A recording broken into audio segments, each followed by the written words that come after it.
પેટલાદ નગરપાલિકાના કારોબારી ચેરમેન જય પટેલના અધ્યક્ષસ્થાને પ્રથમ કારોબારી બેઠક યોજાઈ હતી, જેમાં પ્રજાલક્ષી કુલ 23 જેટલા કામોને સર્વાનુમતે મંજૂરી આપવામાં આવી હતી।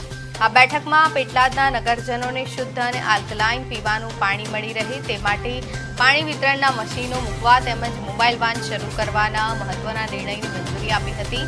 રાજ્યકક્ષાના મંત્રી કમલેશભાઈ પટેલના પ્રયાસોથી મંજૂર થયેલા સોલર લાઇટ પ્રોજેક્ટને બહાલી સાથે શહેરમાં ચાર્જિંગ સ્ટેશન સ્થાપવાનો પણ નિર્ણય લેવાયો હતો।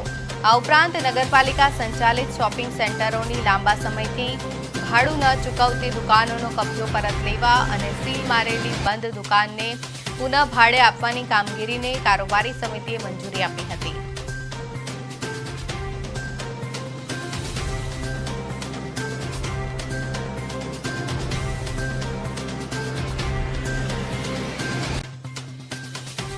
પેટ્રોલનો બચાવ કરો, ડીઝલનો બચાવ કરો અને પરિવહન માટે ચાર્જિંગ સાધનોનો ઉપયોગ કરો તે નેમ સમગ્ર ભારત દેશના નાગરિકોને જ્યારે વડાપ્રધાન અપીલ કરી રહ્યા હોય ત્યારે પેટલાદ નગરપાલિકા દ્વારા સૌપ્રથમ ચાર્જિંગ સ્ટેશન નિર્માણ કરવા માટેનો આજે ઠરાવ કારોબારી સમિતિમાં કરવામાં આવ્યો હતો।